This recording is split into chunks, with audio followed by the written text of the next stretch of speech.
बाजार बोलता है। फटाफट से एफ आई डीआईस का डेटा पढ़ लेते हैं। एफ आई के डेटा से कोई खास इनक्रेजमेंट नहीं है, डीआईस के डेटा से इनक्रेजमेंट मिलता है, लेकिन सुकून नहीं। सुकून यही है कि 4760 करोड़ रुपए की बाइंग की, लेकिन कहाँ की पता नहीं, और किन शेयरों को आराम मिला उनसे ये भी नहीं पता। एफ आई 3937 करोड़ रुपए की सेलिंग करके गए, सबको पता है कि कहाँ कहाँ मार पड़ी है, सबके पोर्टफोलियो की हालत दिखती है। आगे बढ़ते हैं, ग्लोबल इंडिसेस की तरफ बढ़ते हैं, क्योंकि ग्लोबल इंडिसेस बता देंगी आपको कि आपको फिर सुकून नहीं आने वाला है। डाउ जोन्स यहाँ पर भले ही कल तो बंद था मार्केट अमेरिका का, तो ये परसों की क्लोजिंग है। शंघाई, हैंसेंग, निकाई, कोस्पी हर जगह पर ग्रीन मार्क बना हुआ है, और आपके यहाँ लाल मार्क बना हुआ है। तो ये एक परेशानी का सबब, क्योंकि अगर एशियन इंडिसेस ग्रीन में है और आप लाल में हैं, तो इसका मतलब है कि प्रॉब्लम आप ही के यहाँ पर है, कहीं और नहीं। तो टैरिफ और ये सारी बातें हम जो कर रहे हैं, इसका कोई मतलब नहीं रह जाता है। आगे बढ़ते हैं, गेनर्स लूजर्स देख लेते हैं, वहाँ से कुछ मतलब निकलता है। तो गेनर्स में टीवीएस श्री चक्रा 8%, संदुमा करीब 6%, एबीबी 5%, 5 स्टार 4%, चोलामंडल होल्डिंग 4%। अब ये कितना टिकेंगे शाम को देखेंगे। टॉप लूजर्स कितने गिरे हुए हैं, ये कितना और ज़्यादा गिरेंगे या कोई रिकवर करेगा, ये भी देख लेते हैं। जेंटेक 10%, वेलनेट 7.5%, प्रीकॉल 7.5%, जीनस पावर 6%, कैपेसाइटी इंफ्रा 6%। तो ये सभी काउंटर हैं जो कि गिरावट के साथ कामकाज कर रहे हैं। अब कुछ एक खबरों की तरफ बढ़ते हैं, फटाफट से खबरें लेना शुरू करते हैं। अमेरिकी मार्केट तो कल बंद रहे, लेकिन यूबीएस की एक रिपोर्ट आई है जिसमें कि उन्होंने कहा कि टैरिफ के चलते अमेरिका की खुद की ग्रोथ में धीमापन देखने के लिए मिल सकता है। सर, ये बताएं कि ये जो अमेरिका मार्केट की जो खुद की ग्रोथ है, अभी तो फिलहाल मार्केट तो ठीक चल रहा है, इकोनॉमी पर इतना ज़्यादा कोई प्रॉब्लम नहीं आ रहा है, लेकिन यूबीएस कह रहा है कि अब इकोनॉमी पर भी प्रॉब्लम आएगा। क्या ये डोनाल्ड ट्रंप भी रिपोर्ट पढ़ रहे होंगे, उनकी टीम भी पढ़ रही होगी, कुछ फैसले लेने में उनको ऐसा तो नहीं कि वो जो स्ट्रिक्ट रूप है उनका वो थोड़ा सॉफ्ट होगा? सर देखिए, ये अभी आप हमसे अभी डिस्कस करके चुके हैं कि उनकी एक्चुअल में इंटरनल इकोनॉमी में प्रॉब्लम आ जाएगी। America is not a country which is into manufacturing. America हमेशा प्रोडक्ट्स ले रहा है, इतने सालों से ले रहा है। और अगर आप ये चेंज करने की बात करते हैं सर, तो आप ये चीज मत भूलिएगा कि अमेरिका में लेबर प्राइसेस इस लेवल पे हैं कि वो मैनेज ही नहीं कर सकते मैन्युफैक्चरिंग करना। And this is the bare basic system. मतलब आज देखिए सर, पूरी दुनिया, मैं 2 मिनट लूंगा आपके, पूरी दुनिया की जो इकोनॉमी है वो दो फॉर्मेट में चलती है। एक कंजम्पशन इकोनॉमी है, एक प्रोडक्शन इकोनॉमी है, मैन्युफैक्चरिंग इकोनॉमी है। इंडिया, चाइना, ये मैन्युफैक्चरिंग साइड है, ये कंजम्पशन साइड। आप धीरे धीरे जा रहे हैं, इनको टाइम लगेगा। US has been consumption economy since decades now. और उनको अगर आप बोलेंगे, मैं आपसे एक बेसिक, अब ये थोड़ा सा और समझाने के लिए बोल देता हूं कि 100 रुपए कमाने वाले आदमी से अगर आप बोलेंगे कि भाई मेरे को इन्फ्लेशन कम लाना है, प्रॉफिट चाहिए, तुम 25 रुपए में काम कर लो या 40 रुपए में काम कर लो, वो काम नहीं करेगा sir. labor prices cannot go down anywhere. If you think you can control it, you are actually calling for a civil war. Outbreak हो जाएगा कंट्री के अंदर, मैनेजेबल नहीं है। और यही यूबीएस की रिपोर्ट भी कह रही है, यही हम डिस्कस भी कर रहे हैं। कहीं ना कहीं डोनाल्ड ट्रंप को ये बात पता है। अगर नहीं पता होती तो आप ये देखिए कि इन्होंने पहले कनाडा, मेक्सिको पे ड्यूटी लगाई, फिर बोले कि ठीक है 1 महीने के लिए विड्रॉ कर लेते हैं। चाइना पे इतना हाई रेट ड्यूटी लगाने की बात कर रहे थे, अब उसको भी कम करने पे आ गए। ही हिमसेल्फ नोज कि ये नहीं हो सकता। और एक और प्रॉब्लम है कि एक टाइम ऐसा आ जाएगा इनकी हरकतों से कि वो बोलते हैं ना सर, शेर आया, शेर आया, शेर आया, और शेर का डर खत्म हो जाता है। फिर शेर जब आता है, जो करता है वो कर लेता है। वो वाली सिचुएशन में अभी धीरे धीरे जाते हुए चले जाएंगे। He is losing on his own integrity.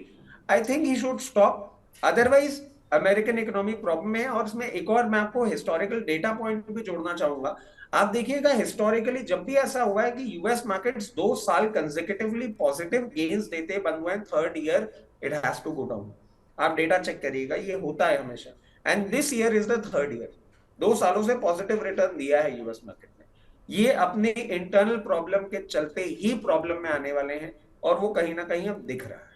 रचित जी, प्रॉब्लम ये नहीं है कि यूएस कितना डाउन होगा, प्रॉब्लम ये है कि सर हमारे डेटा को क्यों खराब कर रहे हैं। वो डेली कुछ ना कुछ ऐसा बोलते हैं। अभी तक लोगों को, मतलब चाइना, मैंने अभी एक डेटा निकाला था, चाइना, मैक्सिको, कनाडा, उन सभी के मार्केट के रिटर्न पिछले 1 महीने के पॉजिटिव हैं। सबसे ज़्यादा प्रॉब्लम वो वहाँ पर कर रहे थे आने से पहले कि मैं चाइना पे टैरिफ लगाऊंगा, कनाडा मैक्सिको को नहीं छोड़ूंगा। उनके मार्केट ग्रीन चल रहे हैं, हमारे लाल चल रहे हैं बिल्कुल। डेली हम सुबह देखते हैं कि हमारे मार्केट गिरे हुए हैं 300-300 पॉइंट, 400-400 पॉइंट। निफ्टी तो अब डेली की सेंचुरी लगाती है गिरने में, पहले एक समय चढ़ने में लगाती थी, आजकल गिरने में लगाती है। चलिए सर, लेकिन दूसरी खबर जो कि एक सबसे इंपॉर्टेंट खबर होगी पूरी दुनिया के लिए, वो है रशिया यूक्रेन युद्ध की समाप्ति। आज उसकी बैठक शुरू हो रही है सऊदी अरब में, और उसमें अभी जो बात है वो ये है कि रशिया और अमेरिका के जो टॉप ऑफिशियल्स होंगे वही इस बैठक में हिस्सा लेंगे।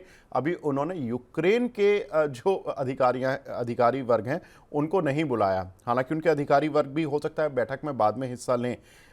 लेकिन सर, ये कितना इंपॉर्टेंट होगा खासतौर से उन कंपनीज के लिए जो कि डिफेंस से जुड़ी हुई हैं। अगर युद्ध वुद्ध खत्म हो जाएंगे दुनिया भर में, अमेरिका जो अमेरिकी राष्ट्रपति हैं डोनाल्ड ट्रंप, उन्होंने बोला भी था कि मैं चीन और रशिया से रिक्वेस्ट कर रहा हूं, बात कर रहा हूं कि भाई आप अपना डिफेंस बजट कट कर लो, हम तो लड़ना ही नहीं चाहते कोई भी, तो हथियार बनाने की ज़रूरत क्या है।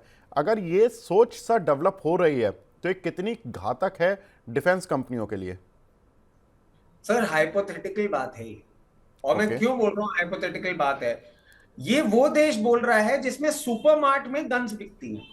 Let's be very clear about it कि हथियार बनाने की जरूरत क्या है। ये स्टेटमेंट वहां से आ रहा है जहां आप बिना लाइसेंस के आर्म्स एंड एमुनिशन खरीद सकते हैं।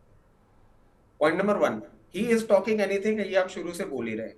पॉइंट नंबर 2, आप ये देखिए अगर वॉर अभी खत्म भी हो जाता है तो कई कई कंट्रीज का, जैसे जर्मनी का, पोलैंड का, बहुत सारी कंट्रीज का ये स्टेटमेंट आया था कि यूक्रेन को सपोर्ट करते करते हमारी ये सिचुएशन हो गई है कि हमारे आर्म्स एंड एमुनिशन की जो इन्वेंट्री है वो डेफिसिट में चली गई है। And this is another reality कि इतना खर्चा हो चुका है रशिया यूक्रेन के ऊपर, आप उसको वापस प्रोक्योर करते करते करते करते it will take some time.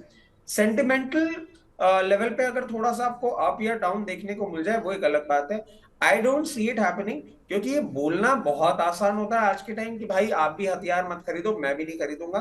कोई अपना असला हथियार ओपनली नहीं रखता है, नहीं बताता है, सब प्रोक्योर करके रखते हैं। सबको लगता है सिचुएशन आएगी we should be fully equipped. ये कहीं नहीं जाने वाला है। It is not going anywhere. It might give some sentimental jerk, but वैसे ना तो ऑर्डर बुक में फर्क पड़ने वाला है। अब इसी बात पे मैं आपको एक चीज बोल देता हूँ, डिफेंस इंडिया डिफेंस स्टॉक्स की आप बात करिए, एचएएल के पास सर आज के टाइम 8 साल का ऑर्डर बुक तैयार है। इतने छोटे डिसीजन से वो बदलने वाला थोड़ा ना। He has already got the orders, the payments are in process, procurement हो रहा है। ये डिफेंस कंपनीज ऐसे ही चलेंगी, कहीं नहीं जाने वाली है। हम न्यू डीएनए में हैं जहां पे सिचुएशन ऐसी ही रहने वाली है। ठीक है, तो डिफेंस कंपनियों के साथ कोई इतनी टेंशन डरने घबराने की ज़रूरत नहीं है, कम से कम इस ट्रिगर को लेकर। बाकी आप वैल्यूएशन और जो उनकी अपनी प्रॉब्लम्स होंगी वो रिजल्ट जिनके ख़राब हैं अच्छे हैं वो अलग देखेंगे। अगली खबर सर ओपेक से है। ओपेक से भी एक बड़ी इंपॉर्टेंट खबर है। वो अप्रैल से प्रोडक्शन बढ़ाने वाले थे, लेकिन कल से ये अटकलें लगने लगी हैं इंटरनेशनल मार्केट में कि वो अपना प्रोडक्शन नहीं बढ़ाएंगे। हो सकता है वो इसको आगे बढ़ा दे, मंथ को आगे बढ़ा दे, कि हम अप्रैल से बढ़ाने वाले थे, हो सकता है मई जून, और वो ऐसा 3 बार ऑलरेडी कर चुके हैं। उन्हें जनवरी में बढ़ाना था, उसको खिसका के हर महीने वो अप्रैल में ले गए। सर, अगर ये प्रोडक्शन नहीं बढ़ेगा तो जाहिर सी बात है कि क्रूड ऑयल की जो सप्लाई जो एक्स्ट्रा आने वाली थी वो इंटरनेशनल मार्केट में नहीं आएगी। उसकी वजह से जो डिमांड सप्लाई मिसमैच है वो थोड़ा सा बनेगा, और क्रूड ऑयल की प्राइसेस को तेज़ी नहीं कहूँगा मैं, लेकिन कुछ सपोर्ट मिल जाएगा। सर, क्या लगता है क्रूड ऑयल का आउटलुक आपको कैसे दिखता है, और क्रूड ऑयल से जुड़ी हुई जो कंपनियां इंडिया में उनका आउटलुक कैसा लगता है?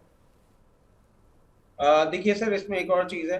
अब क्रूड ऑयल का आप ऐसे भी देख सकते हैं कि आपका रशिया यूक्रेन वाली सिचुएशन अगर ईज आउट हो गई तो उससे भी क्रूड ऑयल को कहीं ना कहीं ऐसा होगा कि कूल ऑफ करने का मौका मिलेगा। दूसरी बात, जब से डोनाल्ड ट्रंप साहब आए हैं उन्होंने सबसे पहला शगुफा जो छोड़ा था वो था ड्रिल बेबी ड्रिल। वो यूएस के ही क्रूड को एक्सप्लोर करने के लिए पूरी तरीके से तैयार होके बैठे हुए हैं। तो क्रूड ऑयल और क्रूड ऑयल बेस्ड कंपनीज को हमें थोड़ा सा एक डिस्टेंस बना के चलना चाहिए जब तक जो हमारे ट्रम्प साहब हैं वहां से कोई एक थमने की उम्मीद नहीं होती, क्योंकि वो कभी भी कुछ भी स्टेटमेंट देते हैं। इट इज वेरी डिफिकल्ट, और मार्केट्स भी डिफिकल्ट सिचुएशन में चल रहे हैं। तो best way to manage is you should maintain some distance, stability आ जाए, उसके बाद हम देखेंगे किस तरीके से इनको हमें ट्रेड करना है या इन्वेस्टमेंट करना है। Till that time it is good to stay. ठीक है, आगे बढ़ते हैं सर। शुगर सेक्टरों पर शुगर सेक्टर पर सर थोड़ा फोकस बढ़ रहा है, क्योंकि भारत का शुगर जो उत्पादन है वो 26 मिलियन टन रहने का अनुमान है, जो कि पहले इंडस्ट्री एक्सपेक्ट कर रही थी कि 27 मिलियन टन रहेगा। ऑलरेडी इस बार थोड़ा सा शुगर का प्रोडक्शन कट होने की बात थी, लेकिन और ज़्यादा कट होगा ये उम्मीद इंडस्ट्री नहीं एक्सपेक्ट कर रही थी। ये खबर कल आई है, तो थोड़ा सा और ज़्यादा शुगर प्रोडक्शन कट होगा, जिसकी वजह से हम देख रहे हैं कि ग्लोबल मार्केट में थोड़ा सा सप्लाई का इशू बनता जा रहा है, क्योंकि भारत दुनिया का दूसरा बड़ा शुगर का प्रोड्यूसर और एक्सपोर्ट भी काफ़ी अच्छा करता था। हालांकि एक्सपोर्ट पर बैन लग गया, तो जिसकी वजह से थोड़ा शुगर की सप्लाई कम हो गई इंटरनेशनल मार्केट में। लेकिन थाईलैंड और पाकिस्तान, वहाँ पर भी प्रोडक्शन में कमी आ रही है। तो जो एक्सपोर्ट करने वाले देश हैं उनमें सभी में अपने यहाँ पर ही प्रोडक्शन से वो जूझ रहे हैं, जिसकी वजह से इंटरनेशनल मार्केट में शुगर की जो कीमतें पिछले एक महीने में 8% तेज हो चुकी हैं। सर, कीमतों को देखना चाहिए कि 8% तेज हो गई हैं या प्रोडक्शन कम हो रहा है, इसको देखें। कुशन तो मिल रहा है, जितनी भी बना रहे हैं कम से कम वो महंगी तो बिकेगी। तो इस चीज़ को देख के क्या शुगर शेयरों पे कोई बेट लगानी चाहिए या नहीं लगानी चाहिए? देखिए शुगर में तो सर एक चीज ध्यान करिएगा कि एक टाइम था 2014 तक सब बोलते थे अपने पोर्टफोलियो में चीनी कम रखना, चीनी ज्यादा अच्छी नहीं होती है ना स्वास्थ्य के लिए ना पोर्टफोलियो के लिए। और फिर धीरे धीरे गवर्नमेंट की पॉलिसीज चेंज हुई और यूपी और सेंट्रल गवर्नमेंट सेम रही, थोड़ा एग्रेसिव स्टांस भी रखा।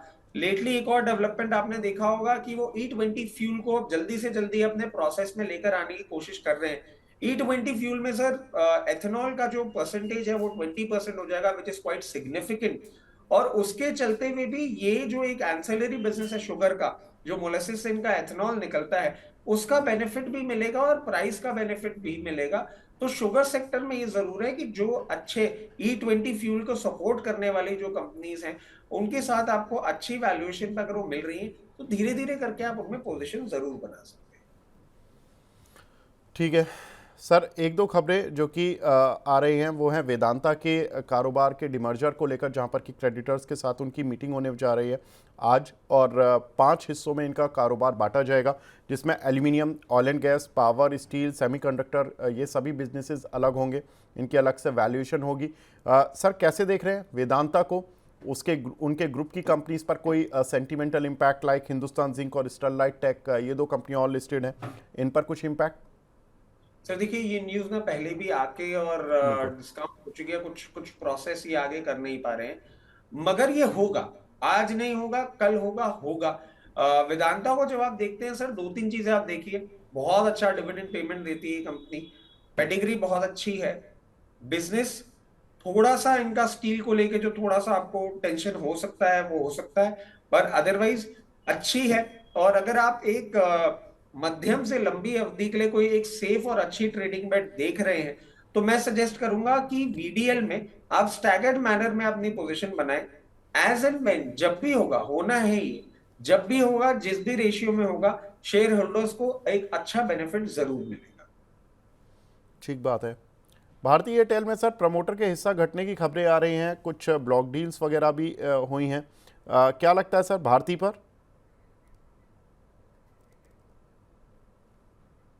I am so sorry, mute पे चला गया था। भारती में सर एक चीज देखिए, जी। लेटली बहुत रनअप देखने को मिला था। और वैसे नॉर्मल मार्केट कंडीशन में तो इस रनअप को आप इतना ज्यादा इंपॉर्टेंस नहीं देंगे, मगर पिछले हफ्ते भी एक दो दिन ऐसे थे जब अगेंस्ट द मार्केट चल रहा था और कहीं ना कहीं अब थोड़ी सी प्रॉफिट टेकिंग आ सकती है।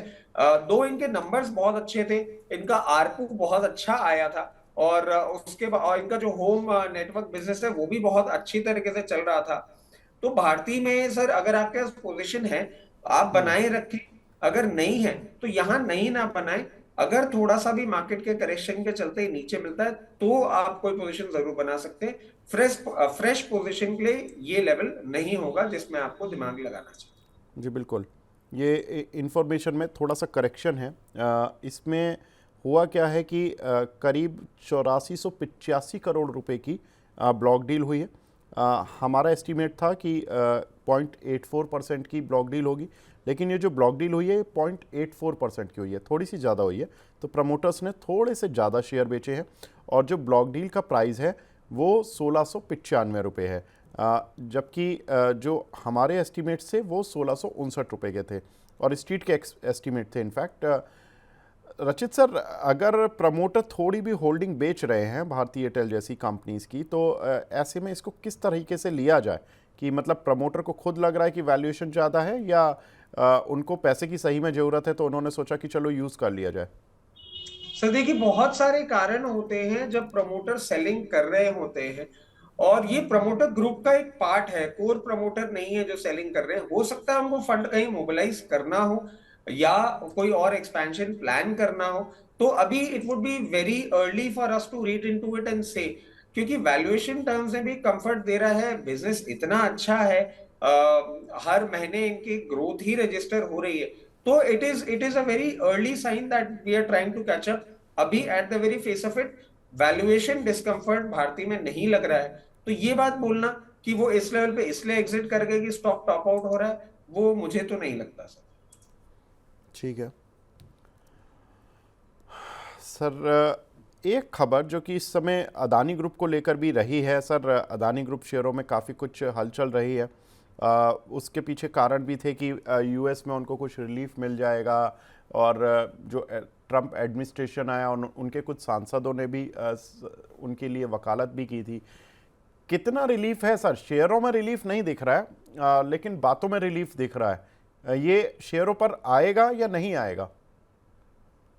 सर देखिए, अडानी हिस्टोरिकली हमने देखा है कि इनके ग्रुप में कहीं ना कहीं कुछ कुछ चीजें डेवलप होती रहती हैं। US is not the only place जहां पे इनके ये एक्सपोजर्स हैं, इनके बहुत अलग अलग कंट्रीज में एक्सपोजर हैं, और उसके चलते मैं समझता हूँ कि कहीं से इनको रिलीफ मिल भी रही है तो कहीं इनको प्रॉब्लम भी होती हुई दिख सकती है। और ऐसे वॉलेटाइल मार्केट में ऐसी कंपनीज में इन्वेस्ट करना जिनके मैनेजमेंट को लेके भी बहुत सारे इश्यूज हों और बहुत सारी चीजें चल रही हैं, मैं समझता हूं अभी दूरी बनाए रखना एक बहुत ही सेंसिबल कॉल होगा।